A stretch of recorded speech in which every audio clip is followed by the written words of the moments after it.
digamos, bastante polémico, ¿no? En España. El tema está relacionado con la libertad religiosa. Un principio, como quiero explicar en esta entradilla, pues un principio para la Iglesia Católica muy importante. Y que además pienso que es un principio en el que se dirime, también se dirime la capacidad de convivencia y de encuentro entre nosotros. Bueno, el caso es que en una población de España, de la provincia de Murcia, llamada Jumilla, pues el consistorio tomó una decisión, la decisión de prohibir la utilización de los espacios deportivos municipales para algunos actos religiosos que solían ser solicitados para ello. ¿Eh?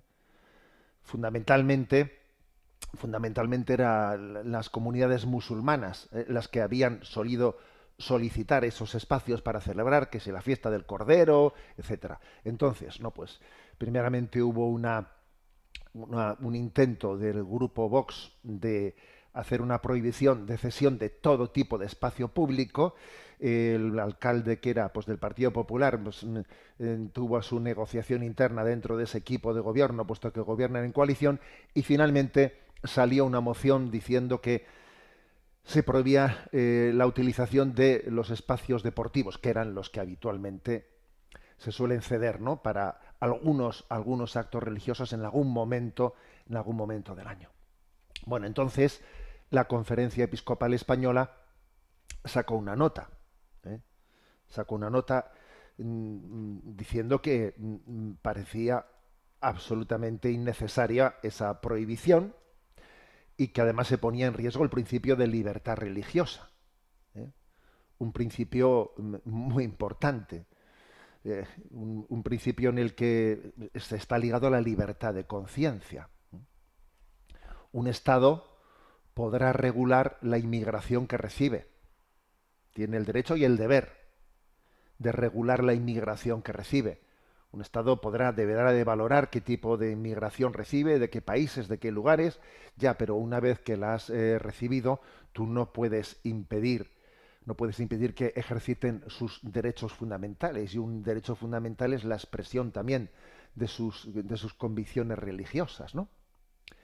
Claro, algunos se han sorprendido mucho de cómo es posible que la Conferencia Episcopal salga también a defender ese principio de libertad religiosa cuando lo que estaba en juego era la de los musulmanes y no la de los católicos. Ya, pero es que el principio de libertad religiosa o defiendes el de todos, ¿sabes? O no defiendes el de nadie.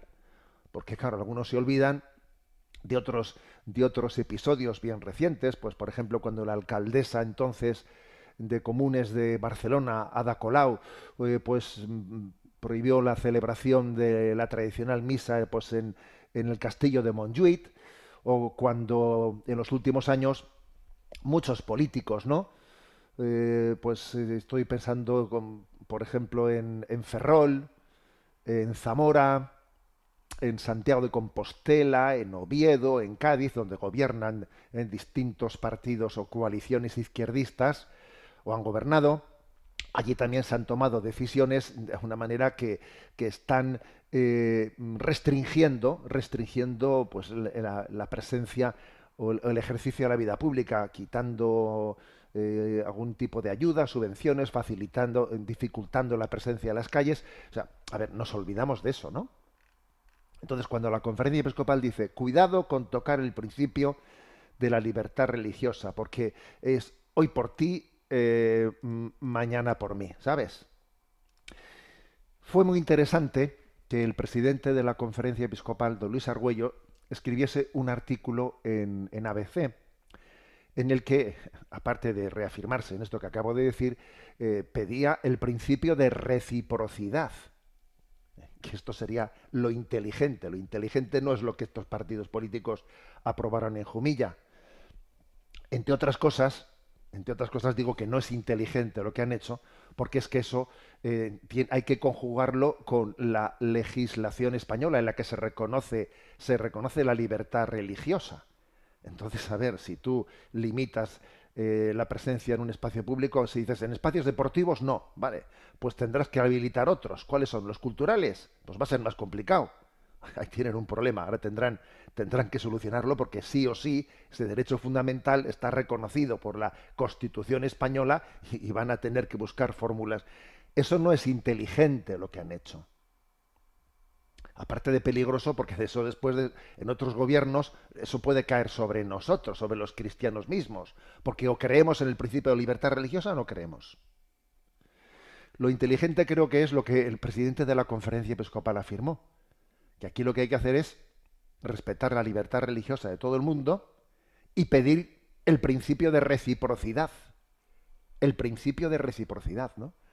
Tú imagínate que no, que a una comunidad musulmana a la que se le permite la utilización de un espacio público para pues, unas fiestas religiosas, ¿no? Se le diga, mira, le pedimos a usted también que recíprocamente pida usted a su gobierno de origen que también en ese gobierno se permita la libertad religiosa para los cristianos. ¿Estaría usted dispuesto a hacer esa petición a su gobierno en el lugar de origen? Eso sí sería inteligente, ¿eh? Pero es que yo pienso que falta aquí, falta inteligencia a la hora de abordar las cosas, ¿no? Entonces, claro, algunos han pensado que afirmar la libertad religiosa es sinónimo de que en el fondo no creemos en nuestra religión. ¿Cómo que no creemos en nuestra religión? La libertad religiosa, la afirmación de la libertad religiosa no es signo de relativismo, no es signo de que me da igual cualquier religión, en absoluto, ¿no? Yo he compartido tres mensajes en redes sociales que tienen esta relación, ¿no? El primero, cuando comenté ese artículo de Luis Argüello en ABC en el que afirmaba la libertad religiosa, pero pedía el principio de reciprocidad, que también se reconozca en los países de mayoría musulmana, ¿no? La libertad religiosa.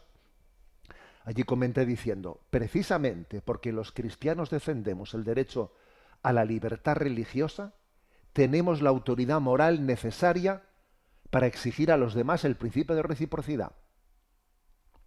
Y luego compartí un vídeo al día siguiente en el que una chica afgana se ha hecho, ¿no? Se ha hecho católica, perdón, no sé si católica, se ha hecho cristiana, pues porque, claro, ha comparado, ¿no? Ha comparado las dos religiones y ha visto que hay cosas que son, claro, comparar a Mahoma con Jesucristo, por el amor de Dios, ¿sabes?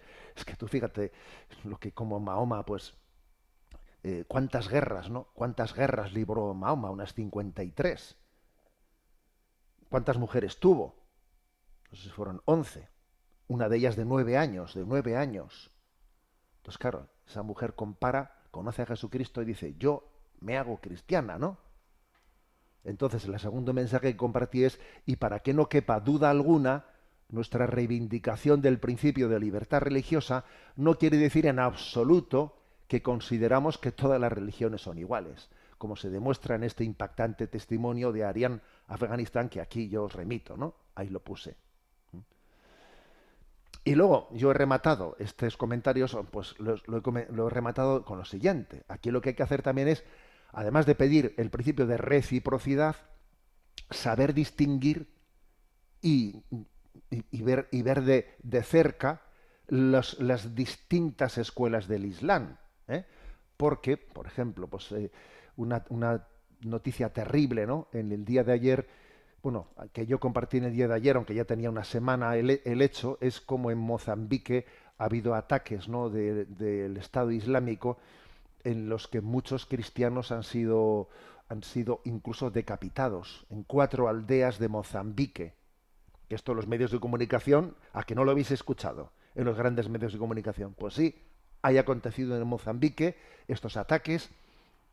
Entonces, a ver, una reflexión que me parece absolutamente necesaria es que, además de decir difundamos, ¿no?, esta noticia que los medios de comunicación silencian, subrayar esto. Os voy a leer literalmente lo que yo publiqué ayer, ¿no?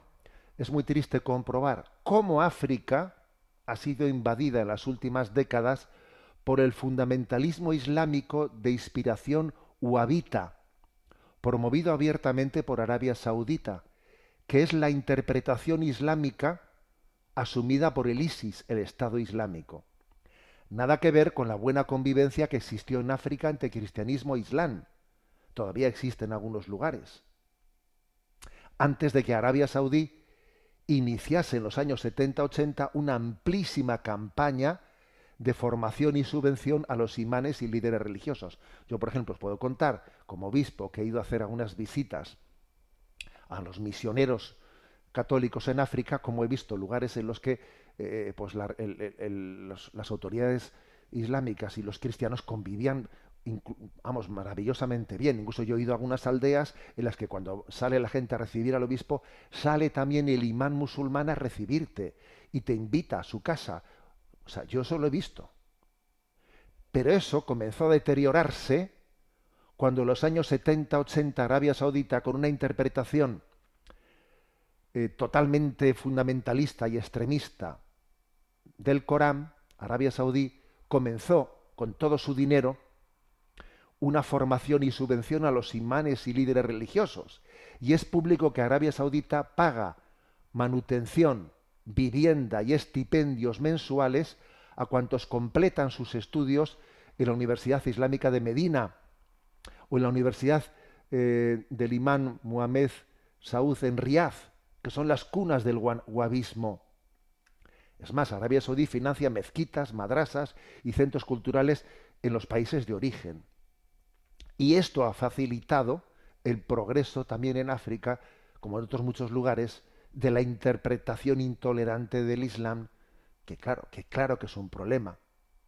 Ahora, hagamos una pregunta. ¿Qué países son los aliados geoestratégicos de Arabia Saudita? A ver, ¿acaso no es Estados Unidos su aliado? ¿Acaso Israel no está precisamente haciendo un noviazgo con Arabia Saudita a punto de retomar unas relaciones diplomáticas perfectamente? O sea, ¿quiénes son los aliados de Arabia Saudita? ¿No llama la atención que Estados Unidos y sus aliados apuntan en su diana a los países musulmanes no wahabitas, mientras que tienen por aliados a los promotores del wahabismo?